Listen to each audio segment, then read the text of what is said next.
And welcome once again to Living in the 21st Century. Joining me today is Dr. Tara Khofory.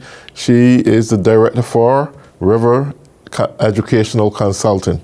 Doctor, it's a pleasure to have you on today. Thank you, Errol. It's a pleasure to be here. Yes, I have a little touchy subject today I would love to speak about.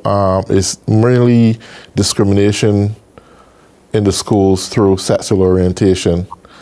And it's no longer like the time with you and I where you have male and female, but you have male, female, transvestites, the queer, the there. It's so many different sexual orientations now. And everyone need their legal rights and they want to stay within that legal frame of mind. While at the said very time, there are all kind of bullying and agitation because of who you are or what you are trying to be. Someone that gone contradictory against nature.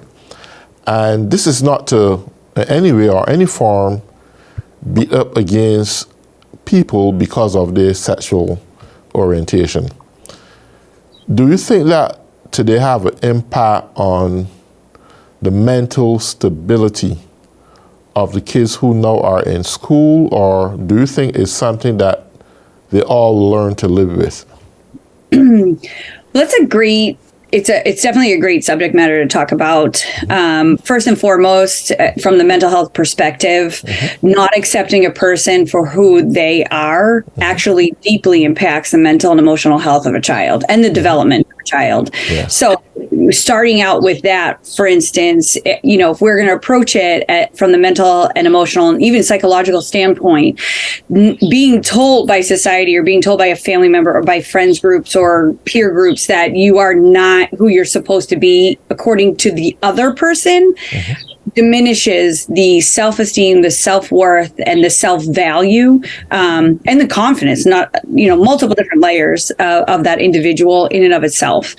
So I think though that this generation and the generations that have been following, lower than my generation and every future generation after that will actually be more accepting, even though, again, there are always going to be factions of individuals that do not accept differences in personality, religion, culture, whatever. But I do believe that the generations that are coming up are now a lot more accepting of others in regards to many different aspects. So, and that is positive. However, there is still the percentages that don't accept and that demand that the individual fit into what society and what the norm is traditionally. Okay. One question I want to ask concerning that: should there be separate bathrooms in schools for every different type of sexual orientation, like a bathroom for the lesbian, a bathroom for the gay, a bathroom for the male, one for the female, one for the transvestite? What's your opinion on that? Well, I think many schools around Massachusetts, at least, have already accommodated and proactively designed bathroom situations where there's a typical and standard traditional boys' room, girls' room, staff room. But then there also are non-gender bathrooms, which is the solution. If you do not feel comfortable, or you're a parent who does not feel comfortable having a transgender boy or transgender girl using the bathroom that your child is, then the unisex, non-gender, non-binary bathrooms are the way to go, for sure. And it makes a person feel comfortable to be able to have that private space and use the bathroom and not have to worry about any of the kind of fears that they might encounter, even bullying, for example, in the bathroom, which does still happen. So, yeah, but in that case, could it encourage rape? I mean, you may have a boy with urgent tendencies for a girl that look beautiful. The girl may feel mad, so therefore she's going to use the men's bathroom. And then the boy who have an eye on her may then ravish her in the bathroom just to say, well, listen, I am the man, you are not. Could that like somewhat bring about some altercation because of neglecting the fact that you are still a woman, even though you try to be a man, and the man who trying to be gay may very well be a man, and his urges come on in the bathroom, while the female who feels she's a man in the bathroom get attacked. You think that is something that can possibly happen? Well, I think that that's a pretty rare occasion. It doesn't not happen in certain. Sorry, my cat is now trying to make it. Okay, that's nice. Working from home. I do think that she's lightening the mood. I think that certainly can happen in any kind of case, but also a boy can just go into a girl's room that's going to, like, it can happen no matter where they are. A girl can go into a boy. We have to remember it's not just man against a female. Females are aggressors at the same time. But I do think that we should never say never that wouldn't happen, but at the same time, I think that's an outlier. Okay. Yeah. I want to talk a little bit about the southern states, and this is something clearly that here in Massachusetts is a very liberal state, and people can do about almost anything, even though there's laws in the Constitution. Like, for example, you can't commit fornication in public, because if you do, there's a $30 fine or a minimum of 30 days in prison. And yet still, there are all signs of that happening every day, so that's like through the window. But the southern states who take this thing extremely seriously, right? Like even there recently in Florida, who the governor there just don't like this whole sexual misconduct activity going on in schools where you have lesbian and gays and so forth. In states like that, I mean, how really will this impact the children behavior in terms, not only physical behavior, but being able to learn, get a comfortable learning in school without an interrupt environment of not just the schoolmates, no, but what government is saying. And may very well be the teacher in their own secret ways tormenting the child. I'm not saying that happens, but these things can happen. But knowing for a fact that a government has a potency in stating, well, this we don't want, or you shouldn't read books about this or read books about that, what kind of impact now would that have on the child? Well, I go back to what I had said right at the beginning. If you're teaching a child that what they feel like or who they are or who they feel they are is told that that's not acceptable, what are you telling the child? That they are not acceptable, that they are not allowed to be who they were meant to be, who they are to be, who they are, right? So it destroys self-confidence, self-esteem, self-worth. It could lead down the line to mental and emotional dysregulation and unhealth, and could be, even as drastic as hospitalization. So there are a lot in the state of Massachusetts. There are a lot of growing trends towards having transgender and gay and lesbian and LGBTQ plus individuals in the emergency rooms in Boston Children's Hospital and Franciscans that. And we're a pretty accepting state as far as Massachusetts is, pretty accepting and welcoming state. But I fear that in the South, a lot of that goes under the rug, and there are a lot of hospitalizations that are not linked towards having concerns towards social and emotional due to the unacceptance of who that child is. So I think in the long run, the trajectory is very harmful. If you don't meet a child and accept them where they are taught that they're not godly, they're not worthy, they're not. And what does that do to their brain and their emotional state? It does nothing but unhealthy things.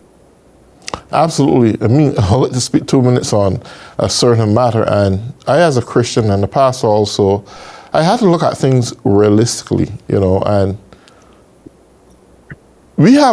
human beings have a tendency of hating people when they're not like them. Mm-hmm. And the reality is that Christ told us not to judge, lest we will be judged with that same measure also. But he holds us to the ability to love each other as he loved us. Mm-hmm. Now, is lesbianism wrong? Is gay wrong? Is being a transvestite wrong?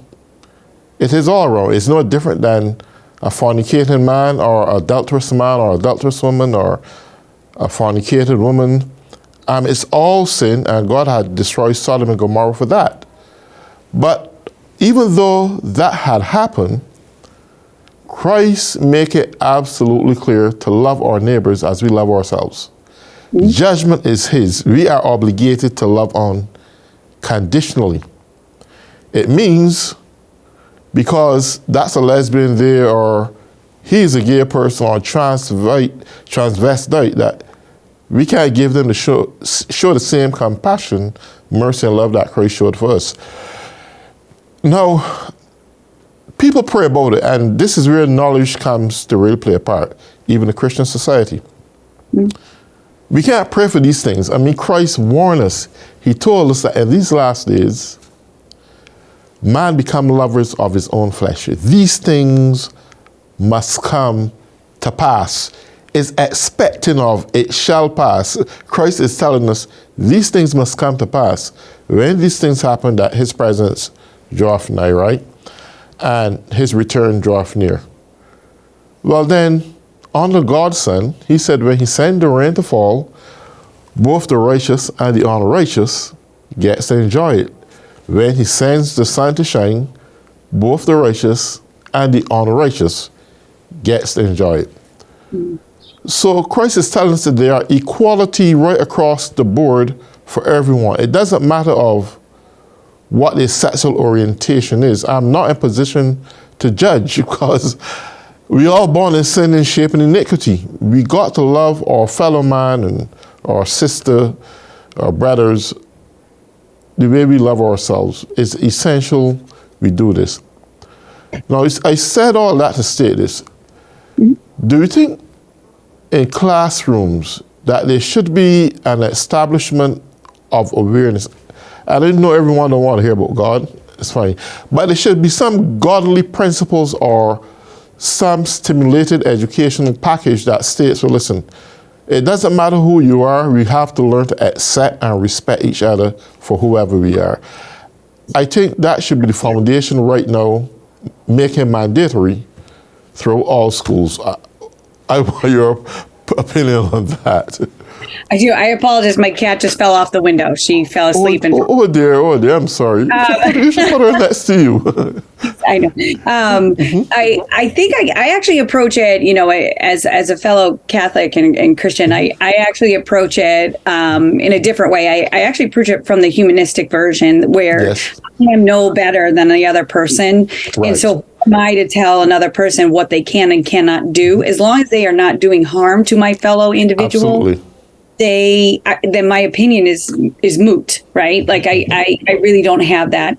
I think in schools, the principle of all men are created equal. Mm-hmm.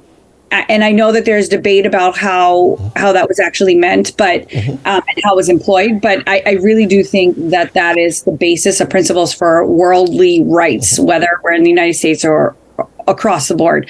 I cannot tell another person who to be and how to be, right? As long as they are doing no harm to themselves or another, then the Catholic tradition of treat each other as we would like to be treated should be there. And if I don't want to be limited in any way or told that I'm not good enough, then I have no right to tell another person that. Okay, beautiful. What is your opinion on parents? You just have a son or a little daughter, and kids, when they're young, they play with all kinds of toys, be it a doll or... But who is a parent to decide, because your son played with a doll at the age of 2 years or 3 years, that's natural. To say, oh, you know what, my son, he wants to be a girl, start dressing him in girl stuff, or start going to the doctor, getting advice how to transform his private parts into the opposite sex, or whatever the case may be. Do you think that is actually robbing a child from out of its dignity and the ability to make decisions on its own when that child comes to age? So that's a question that I ponder quite a bit, having clients that are transitioning. And I think that children will naturally flow to where they need to be, and children will play with the toys that they need to. They will dress the way that they would like, as long as the parent is supportive in one way or the other. I think there is legislation that is in process that is limiting the age. So saying that there cannot be any gender transitioning until a certain age, when the cognitive part of our brain actually catches up to the physical and the emotional part, which sort of catches up. And that's not until they're in their 18 to 24 stage. So I think at that point in time, then legislation should be, I don't know if it should be supported or not. I don't really have a strong opinion one side or the other, but I do believe that the only role of a parent is to be supportive, accepting, and have unconditional love of their child, but to guide them as well. So but children will go where they need to go, and if you have raised a headstrong child, whether or not they decide ultimately to transition from boy to girl or girl to boy, they will make that decision later on in their life, no matter what. Okay. Well, and do you think government should abstract from or abstain themselves from trying to create any form of legislation when it comes to this sort of behavior? Because I believe that if people are going to make choices, let them make it on their own. Why do government has to be in every single thing of people's lives? I think this is creating more animosity, more confusion than anything else. Could this be something where if I grow to be 18, 24 years of age and I want to do that, so be it. But, well, you know what? You may very well be right, because I don't think a parent should be able to change a child's life at an age where it can make a decision for itself. So on that premise, I could totally understand that. For other matters, I still think that a government should abstain from being part of some decisions in people's lives. It's like stating you don't have the power or the authority or right to make decisions on your own. Why do we necessarily need government to do everything for us? Right. Well, I think the government legislation that is out there is more geared towards parents who may proactively attempt at or assist their child in transitioning at an earlier stage. And the medical profession is saying, why don't we just wait until they're more fully developed and through? But I do understand the need for hitting pre-puberty, because then the hormonal changes would be shifted. So I really don't have enough information about the legislation to make a final judgment, but I do think our government is very involved, but I don't know if it is a smart or not smart decision in that reign, because I feel like if we allow legislation, then maybe the unaccepting party will control that legislation, and it'll be very difficult for us to honor the true identity of our children should they wish to transition. I don't know if absolutely. that makes sense. I think, period, that there shouldn't be, and this is just my opinion, I don't think there should be any form of transitioning. I think if you're born with a female body part and a male body part, it doesn't matter what you want to do, that's your business. No form of taxpayers' money or even your money, or it should even be legal for doctors to transform your body. Sicknesses and operations is fine for different sicknesses and diseases and body growths, etc. But I think that word transitioning, sexual transitioning, and this is my opinion, should be illegal. If you want to be gay, fine. If you want to be a lesbian, fine. But I don't think transforming your body part should be fine. It just shouldn't be legal. I think it's natural deception. And that in itself, as weird as it may seem, can cause more problems in this world than anything else. We know for a fact there's times where a guy will fall in love with a woman and only to know 6 months into the relationship when they want to get intimate, the woman tells the man, well, I was born a man and transitioned. And the man is looking for a woman to give him kids. And then she said, well, you know what? I'm still the same person you fall in love with. No, you're not. Then the guy get psychotic and take a gun and blow her brain out. Someone gone to jail. Or may just flip and start targeting women who had been transitioning and start gunning down women that were men before. And I think these are things that government and people don't necessarily look at. But simple things like these are major triggers to how some people of the extreme side view things. You fall in love with a beautiful woman or you fall in love with a handsome man, to recognize when you go to bed, the man is not a man, he is a woman that pretending to be a man. And she snaps, either poison him or stab him to death or shoot him to death, and there's someone going to jail that just got deceived that shouldn't. So I think that the ability for government to analyze these things in terms of transitioning should be legal, even based on those concepts. What would be your professional opinion on that? Well, I think I love how you, it's always the worst case scenario. But I think that's where you have to practice as an individual, like your beliefs that every human being is a human being and we have to love them as we love ourselves. I don't believe in limiting another person. I don't know how I feel about the funding, like you had mentioned, the federal funding and whatnot.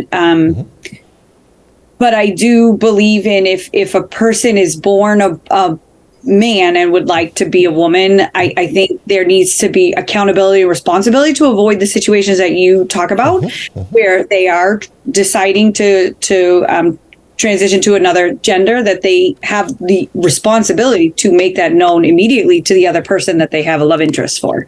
I think it's absolutely irresponsible of that individual to falsify who they are. But I just might be I think just because of my practice, my field, and my human side, that I just accept, I will accept you who you are, as you are, and welcome you no matter what, and support you as best as I can, as long as you are not doing harm to another person. And that's... Well, that is very beautiful coming from a professional adult. I can agree with you more, but for the average individual, it's hard. It's really hard. I mean, I've watched shows where, and you heard of Jerry Springer. From time to time, I watched him, even though it was a ridiculous show. There were people who fell in love with people only to recognize that the person who they fell in love with weren't who they thought they was in love with, right? And something that can happen regardless of gender. Like that's, like I was married to a man, and my marriage just didn't work. No matter how good at it I was, and no matter how hard I worked at it, no matter how compassionate, and no matter all the stuff that I had done, it just didn't work. You need to have two individuals make it work, regardless of gender. Well, yes, I guess birds of a feather flock together. They will have to find that. I think what I tell the clients and the students that I encounter all the time, just, own who you are, know who you are, take the time to figure out who you are. Don't let another person tell you who you are, and don't go with the flow. If you're in a group, it's okay to be the only heterosexual person in a group of homosexual individuals. It is okay to accept friends of all different backgrounds, all different kinds of ways of life. So just as long as you are not doing harm to another person and you accept yourself and love yourself, you can love the other person. Well, that's beautifully said. Well, we have come to the end of our program, and to all those who have been tuning in on Living in the 21st Century, I want to say have a nice day. Dr. Khofory, it's a pleasure having you on. We Thank you. will It was a continue to be on. Okay. We'll take good care. Okay. Sure. Thank you. Take care. Bye-bye.